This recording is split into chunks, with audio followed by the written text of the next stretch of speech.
Halo, Cinecrip balik lagi di Trailer Reaction bareng gue Rashid Hari. Nah, kali ini ada trailer dari film Indonesia yang merupakan another based on a true story movie ya. Sesuatu yang kayaknya nggak akan pernah habis di perfilman Indonesia. Sama kayak film horor. Itu sesuatu yang mungkin ada naik dan turunnya kalau kita ngomongin tren, tapi penontonnya, orang-orang yang suka, orang-orang yang akan ramein bioskop itu tetap selalu ada sampai kapanpun orang Indonesia suka sama kisah nyata yang bombastis ya. Dan film yang ini sebenarnya ngangkat cerita yang lumayan baru. Nggak lumayan sih, masih baru banget sebenarnya. Kejadian sekitar 2 tahunan yang lalu lah. Even mungkin belum nyampe ya, gue agak lupa pastinya tanggalnya kapan. Dan lu semua pasti tahu kasusnya. Mungkin nggak semua dari lu itu ngikutin perkembangannya secara detail tiap hari, tapi pasti lu pernah denger, minimal lu pernah denger nama orang-orang yang terlibat lah, korbannya, pelakunya. Even beberapa mungkin ada yang ngikutin proses persidangannya tiap hari ya, mantengin medsos, nontonin sampai detail, mungkin berkomentar.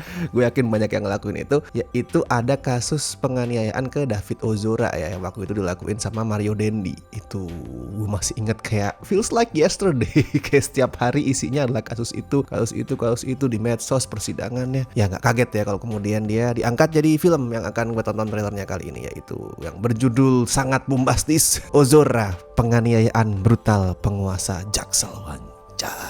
Dan I know this looks mengkhawatirkan mungkin buat beberapa orang. Bukan cuma karena judulnya sih, karena orang-orang yang handle sutradaranya kan adalah Anggi sama Bonti Umbara. Terus ada fakta kalau filmnya yang kayak tadi gue sebut ya, based on peristiwa yang belum lama banget lewat. Jadi mungkin ada yang akan ngomong, wah ini aji mumpung nih, wah ini cuma memanfaatkan keviralan nih. Gue paham concern itu semua, but still gue penasaran sih. Gue penasaran ini akan diangkat seperti apa. Karena yang kayak tadi gue bilang ya, ini kasus heboh banget, kayak mengisi hari-hari semua manusia Indonesia pada masanya. Nggak mungkin lu bangun tidur terus scroll IG atau Twitter gitu, terus kemudian nggak menemukan berita soal update kasus itu. Jadi gue pengen tahu aja ini bentuk filmnya bakalan kayak gimana. Soalnya jelas ya bukan film horor, thank God.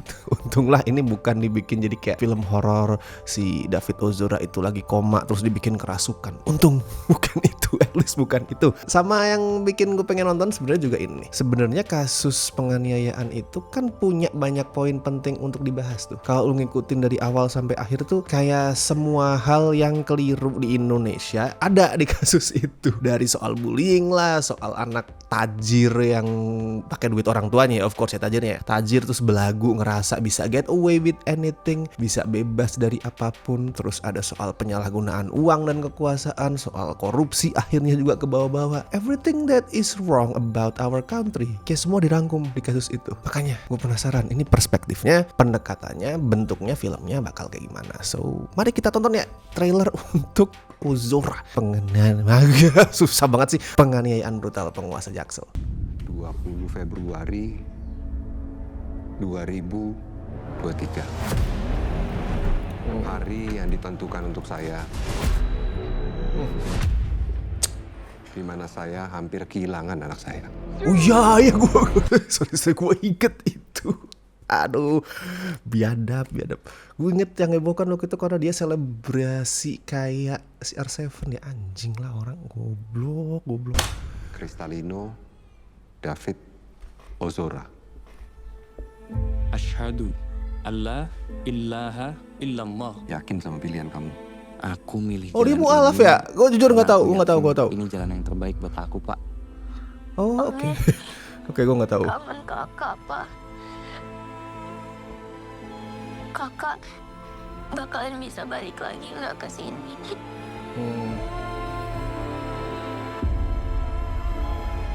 Urat-urat syaraf David menuju kepala itu putus. Kemungkinan David untuk benar-benar sadar itu hanya 2%, Pak. Tapi untung ya sekarang udah back to normal gitu kan dia tuh. Dennis kirim ini ke saya, Om. Oh Dennis namanya di sini ya. Oke, gue udah mikir sebelumnya kayak nggak mungkin si orang biadab itu dipakein nama realnya, karena kan ya ada faktor AIUEO lah, banyak lah. Di sini diganti sama-sama Den ya. Dennis di sini. Oke. Astaga David, lapor polisi. Jangan sampai 3 orang ini termasuk mobil ini keluar dari kompleks ini. Harusnya Loh, dari awal aku Doni bisa Damara jaga. ada di mana-mana ya. Harusnya aku tanya dia ada masalah sama siapa. Saya mohon, saya akan penuhi semua apa yang Bapak minta. Bapak tanya anak Bapak itu di mana di Punghati waktu dia aniaya anak kami, Pak. Mereka membungkam kita pakai uang. Kita harus ngelawan. Ya tuh, Satu-satunya cara pakai people rame power. karena lawan Ansor kan waktu itu. Mobil pelaku keluar masuk polsek di malam kejadian. Lalu besoknya nomor polisi diganti. Itu bukannya udah dugaan penghilangan bukti ya? Tika berapa Kalian nih? terus Mantap. tutupi lama-lama polsek ini kami tutup sekalian. Bakar aja sekalian, Pak. Nah, terus niat kau tuh apa? Supaya dia mati. Kalau dia nggak ngelerai saya, pasti saya hajar lagi itu. Fuck are you saying? Kalau Wait. dia nggak ngelerai, Bakar aja sekalian, Pak. nah, terus niat kau tuh apa? Supaya dia mati. Kalau dia nggak ngelerai saya, pasti saya hajar lagi itu. Saya tuntut keadilan buat anak saya sama. Anjing. Seharusnya yang Bapak tanyakan, bagaimana si penguasa... Ini Ronaldo mestinya menuntut orang itu. Untuk Eh, gila. menganiaya anak di bawah umur. Ambil becek gua dah. Kau kawin sekalian. Pistol. Lapor. Lu pikir gua takut sama polisi? Kamu nggak sendiri berdoa untuk David. Seluruh warga NU, Wah. bahkan sampai pelosok mendoakan David, Jo. Assalamualaikum, Gus. Waalaikumsalam. Lah, kamu ngapain ada di sini?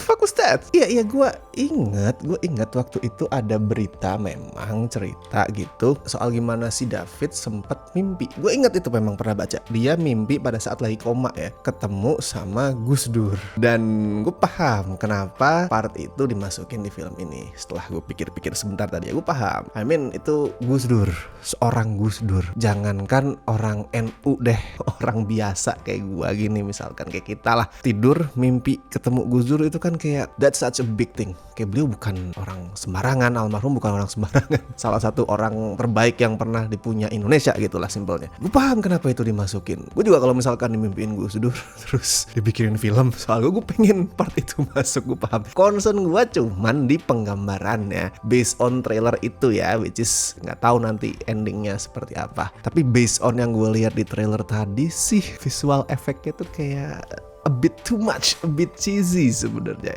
I know dia pengen menggambarkan alam mimpi yang indah, yang dreamy, terus dengan nuansa surgawi. Gue paham itu. Cuman kayak visinya tadi filter ala kadarnya kesannya kayak gitu sih. Semoga nanti pada saat film finalnya rilis visual efeknya agak diperbaiki sedikit lah, atau mungkin diganti approach-nya, nggak tahu gimana. Cuman dari trailernya ya, bukan ngomongin filmnya. Dari trailernya gue nggak merasa kayak wah ini sesuatu yang inspiring gitu adegan ketemu Gus Dur. Masih bisa dipoles-poles. Nah kalau soal ceritanya sih gue cuman berharap semoga ini fokusnya ke investigasi kasus ya, penyelidikan soal detailnya, terus ada sedikit subtext tentang ya tadi yang gue bilang banyak hal yang keliru di Indonesia soal korupsinya, soal pemanfaatan kekuasaan dan lain-lain. Itu dijadiin apa ya, sesuatu untuk memperkaya investigasi kasus itu. Semoga fokusnya ke situ, bukan ke ngeberatin dramatisasi lain kayak soal kekerasannya, karena jadinya nanti kayak terkesan eksploitatif ya kalau lu cuman fokus ke kekerasan. Karena ini film bisa jadi sesuatu yang berguna banget. Penonton perlu tahu lebih banyak tentang hal-hal yang tadi gue mention, soal korupsi, soal penyalahgunaan kekuasaan, etc. Ya gue bilang most of orang Indonesia tahu kasus ini. Ya tapi kan berapa persen sih yang bener-bener ngikutin, ngulik sampai ke detail? Gue rasa paling cuma 50-60%. Yang lain sisanya ya tahu aja sesekali ngebaca beritanya, tapi nggak yang bener-bener menelusuri sampai dalam banget. So orang Indonesia, penonton film ini perlu ngerti tentang hal-hal yang lebih substansial itu tadi daripada sebatas ngelihat kekerasan yang dialamin sama si David Ozora ya. Gue harap fokusnya bisa ke sana karena hal-hal itulah yang bisa menghindarkan film ini dari kesan eksploitatif. Gak cuman terkesan kayak manfaatin kekerasannya, penganiayaannya, atau aji mumpung karena kasusnya tuh masih anget. That's your chance. Jadi semoga ya ini bisa ngasih tontonan yang oke, yang kuat. Oh BTW tadi gue belum bilang ya, ini tayang di bioskop tanggal 4 Desember. Masih 1 bulan, sekarang udah tanggal 20-an ya. Sekitar 2 mingguan lagi lah, jadi silakan ditonton. Oke, dan buat lo yang juga sudah nonton trailernya, silakan bagiin opini, reaction, komentar kalian di bawah. Kira-kira ini Ozura filmnya seperti apa? Atau mungkin lo punya sesuatu yang mau di-share tentang kasus itu, mungkin lo tahu sesuatu yang kita tidak tahu mungkin. Dan seperti biasa, thank you banget buat teman-teman yang masih setia join membership Cinecrip, terutama beliau-beliau berikut ini dari Dear Bestie and La Familia. Thank you so much. Oke, gue Rashid Hari. Sampai ketemu di trailer reaction berikutnya.